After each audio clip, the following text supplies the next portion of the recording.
Hello tout le monde, j'espère que vous allez bien. On se retrouve aujourd'hui pour une nouvelle recette. Il s'agit de la recette des macarons à la meringue française.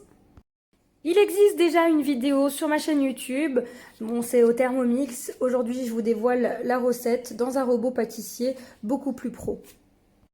Allez, c'est parti, tout de suite, les ingrédients. Du coup, on aura besoin pour le temps pour temps de 160 g de sucre glace, 160 g de poudre d'amande extra fine, très important. Pour la meringue, on aura besoin de 140 g de blanc d'œuf vieilli ou de blanc d'œuf pasteurisé que vous pouvez trouver dans les boutiques spécialisées et 180 g de sucre glace. On aura également besoin pour la meringue de crème de tartre que je vous montrerai tout à l'heure. La voici. Et également de colorant, bien sûr au choix en fonction de la couleur que vous souhaitez donner à vos macarons. En termes d'accessoires, on aura besoin de poches à douille. Donc moi j'utilise ici des poches à douille jetables que je vous conseille. C'est beaucoup plus hygiénique étant donné que l'appareil à macarons c'est de la meringue avec de l'œuf. Même si vous la lavez, elle sent après mauvais. Ensuite, on aura besoin, si vous le souhaitez, d'un support à poche à douille. C'est pour vous aider à mieux maîtriser donc la poche à douille. Ensuite, on aura également besoin d'une douille ici unie, 9 mm de diamètre jusqu'à 10 maximum.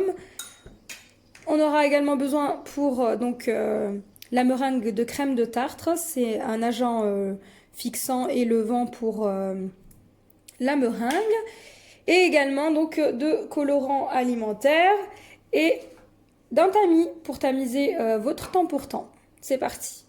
Allons-y, c'est parti pour la meringue. Donc je commence par mettre mes blancs d'œufs à l'intérieur de la cuve de mon robot. Donc ici j'ai équipé le robot du fouet. Ensuite je vais mettre la pointe d'un couteau de ma crème de tartre. Ça va bien aider ma meringue à se développer. Voilà, on en met très peu. Hein. Donc je vous mettrai la liste du matériel en barre d'infos si jamais ça vous intéresse. Ensuite c'est parti, on met donc le robot en marche en vitesse moyenne pour démarrer. On va attendre que nos blancs d'œufs moussent. Et à partir de ce moment-là, on va commencer à mettre un tiers de notre sucre glace. Comme vous pouvez le constater, mes blancs commencent à mousser. Donc là, je vais mettre un tiers à peu près de mon sucre.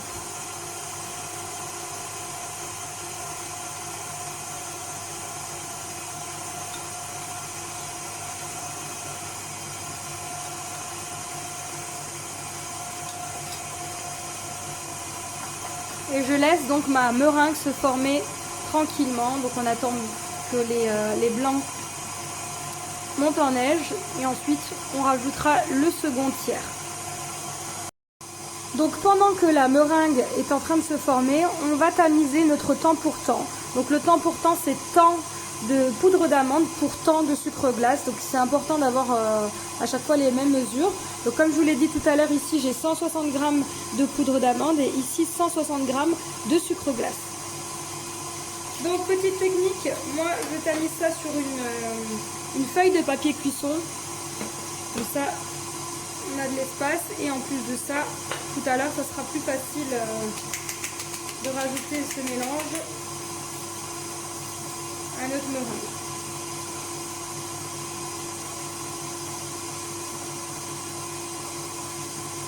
Donc j'hésite pas à utiliser les mains pour enlever les grumeaux de poudre d'amande.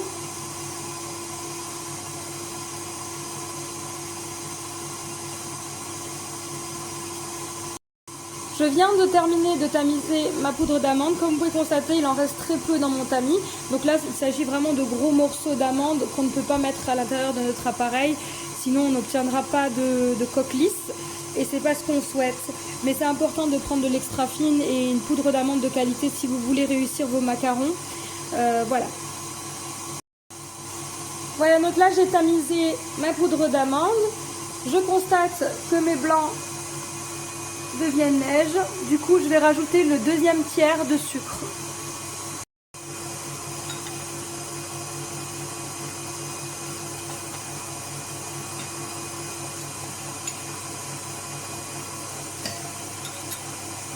Donc le troisième tiers, on le rajoutera tout à la fin pour faire ce qu'on appelle serrer les blancs. Voilà, donc pareil que tout à l'heure, pendant que ma meringue est en train de se former, je vais tamiser sur ma poudre d'amande mon sucre glace. Donc vous pouvez les mélanger, ça pose absolument aucun problème.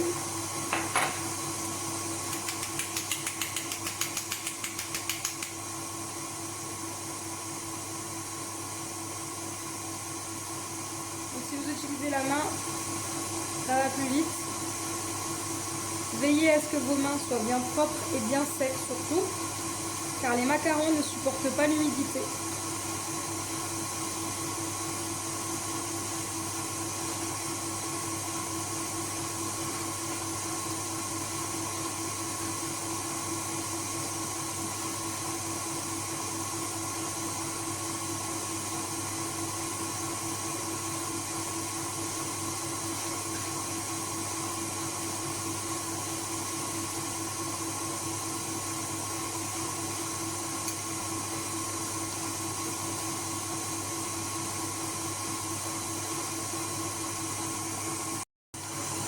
Voilà, comptez à peu près 5 minutes plus tard, on va rajouter le dernier tiers de sucre afin de serrer les blancs pour avoir une meringue bien ferme et donc obtenir le fameux bec d'oiseau.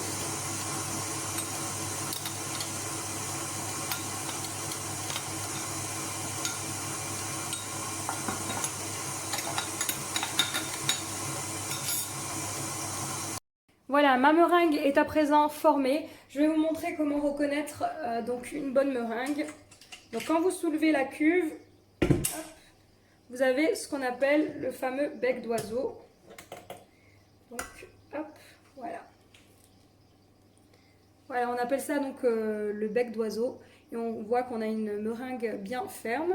Donc là, je vais remettre mon fouet et on va mettre un ajout donc de colorant. Le colorant reste au choix selon le goût que vous voulez donner à vos macarons. Alors la coque ne sera pas aromatisée, ça va être la ganache. Vous avez plusieurs recettes de ganache sur ma chaîne YouTube. Aujourd'hui, moi, je vais faire des macarons au lemon curd, donc au citron. Donc je vais colorer mes macarons en jaune. Pour les colorants, j'utilise les colorants de la marque Le Comptoir Colonial. Donc ce sont des colorants secs.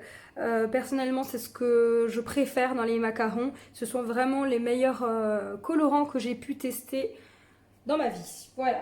Donc je vais mettre dans un premier temps un peu, donc une pointe à peu près. Et donc là, je vais mélanger quelques secondes au fouet pour voir si j'obtiens bien la couleur souhaitée.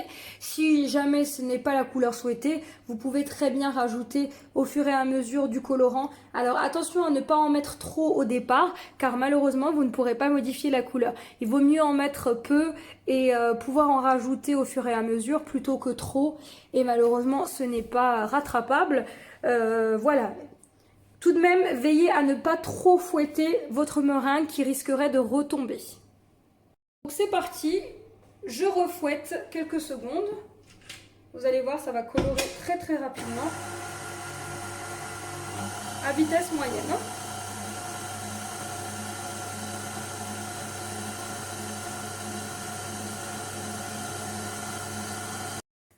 Voilà, ma meringue est prête et colorée. Comme vous pouvez le constater, les colorants Le Comptoir Colonial sont vraiment géniaux parce qu'on a vraiment des couleurs bien pétillantes, bien pétantes.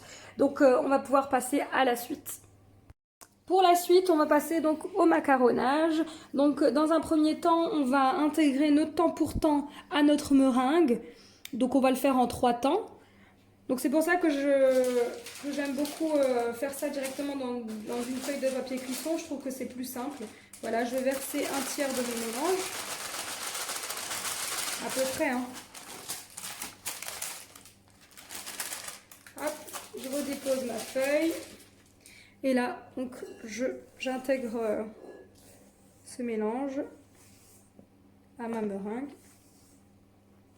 Une fois qu'il sera complètement intégré, je rajouterai mon deuxième tiers et enfin mon troisième tiers.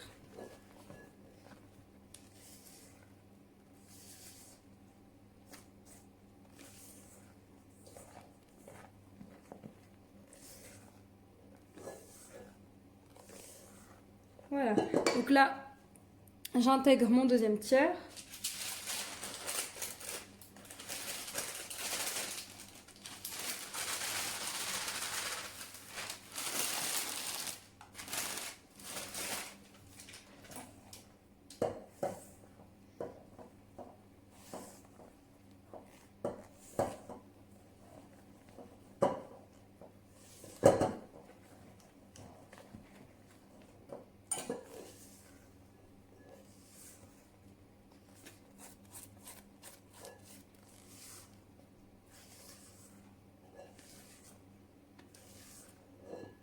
Et enfin, la dernière partie. Et ensuite, on va passer à l'étape macaronnage. Voilà, j'ai intégré le troisième tiers de ma préparation. Maintenant, on va faire ce qu'on appelle le macaronnage. Donc, on va soulever la pâte et venir l'écraser sur notre bol. On va faire ça une dizaine de fois, pas plus, parce que sinon vous risquez d'avoir une préparation trop liquide et c'est pas du tout ce qu'on recherche. Donc on vient toujours rechercher le fond du bol et on vient l'écraser jusqu'à obtenir ce qu'on appelle un ruban. Voilà. Donc moi je vais m'arrêter là au risque d'avoir une pâte trop liquide. Pour la suite, je vais vous montrer donc comment utiliser la fameuse poche à douille. Donc comme vous pouvez voir, elles sont quand même assez grandes et très ergonomiques. Moi personnellement, je vous les conseille fortement. Hop, donc là, je prends ma douille, je la glisse au fond de ma poche à douille. Voilà. Et ici, il y a une erreur à ne pas faire. C'est-à-dire qu'on ne vient pas couper à l'extrémité de la douille, mais au milieu de la douille. Donc je viens, avec l'aide d'un couteau, faire le tour de ma douille à la moitié. Et comme vous pouvez le voir, elle sort de moitié. Ensuite, on va former ce qu'on appelle un bouchon pour éviter que notre appareil à macarons ne coule. Donc pour ça, je tourne ma poche à douille. Donc ça, c'est super pratique avec les poches à douille jetables, hein. Et je pousse. Voilà, donc là, on a formé ce qu'on appelle un bouchon. Ensuite, grâce au support à poche à douille, donc ça, je le conseille vraiment pour les personnes qui ne maîtrisent pas du tout la poche à douille, pour éviter d'en mettre partout. Je viens mettre dessus ma poche à douille et rabattre comme ceci. Voilà, et donc là, j'ai plus qu'à verser à l'intérieur mon appareil à macarons.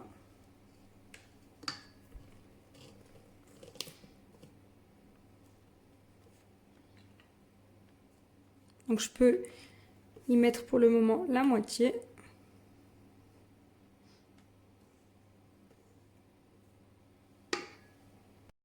Donc ensuite je vais vous montrer ce que je vais utiliser comme matériaux. Donc c'est très important si vous voulez obtenir les macarons vraiment comme chez les pâtissiers. Il va vous falloir une plaque perforée comme celle-ci. Comme vous pouvez constater, elles ont des trous, ce qui va permettre une cuisson homogène.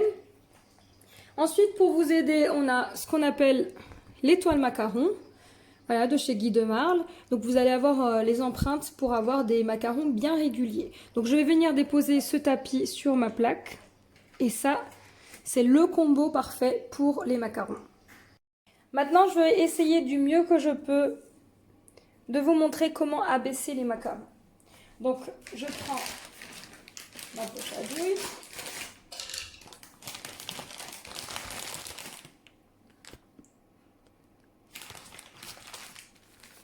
Je viens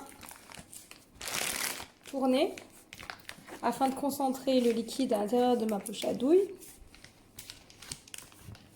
Ensuite, je viens retirer mon bouchon. Je dépose, donc là je vous montre vraiment une technique de débutant. Je dépose ma douille sur l'extrémité du cercle et je pousse mon appareil, donc, et je soulève. Je vous remontre. Et je soulève. Donc ensuite, on tapera la plaque sur notre plan de travail afin de retirer les bulles d'air et vous allez voir que les macarons vont s'étaler. Donc ne vous inquiétez pas si vous, au début, vous trouvez qu'ils ressemblent à des escargots, c'est totalement normal. Alors, les erreurs à ne pas faire, c'est de prendre la poche à douille et de tourner comme ça. Ça, interdit. Vous pouvez prendre votre poche à douille, venir au centre et pousser. Et ensuite tourner une fois que vous arrêtez de pousser.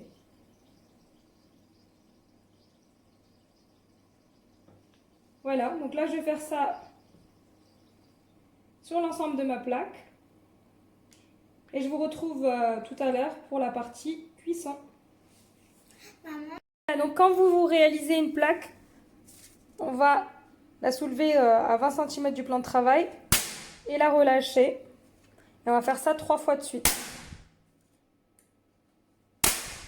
Voilà, comme vous pouvez constater, on a des petits trous qui se sont formés, il ne faut pas s'inquiéter, ce sont des bulles d'air. Donc on va laisser ça de côté pendant 10 minutes, le temps de préchauffer le four à 150 degrés. Pour la cuisson, donc c'est dans un four préchauffé à 150 degrés pendant à peu près 15 minutes selon les fours. Donc j'ai déposé ma plaque ici au milieu de mon four. Donc pour la cuisson, moi ici je vais utiliser de la chaleur tournante, ça dépend vraiment des fours, faites le test et regardez comment vos macarons réagissent dans votre four. Si vous voyez que ça ne se développe pas, utilisez de la convection naturelle. Voilà, mes macarons viennent de sortir à l'instant du four, donc je vais laisser un petit peu refroidir avant de les retirer de la toile de cuisson. Donc une fois que les macarons ont refroidi, on va pouvoir les retirer de la plaque. Comme vous pouvez constater, ils s'enlèvent tout seuls. Hein. Donc ça prouve que la cuisson est bonne. Vous voyez, ça s'enlève vraiment tout seul. Donc chez moi c'est 15 minutes, mais peut-être que chez vous le temps doit être raccourci. Ça dépend vraiment des fours. Voilà, donc là ils sont prêts à être garnis. Et voici, cette vidéo arrive à sa fin, donc j'espère que toutes ces méthodes vous aideront à réussir vos macarons et je vous dis à très vite.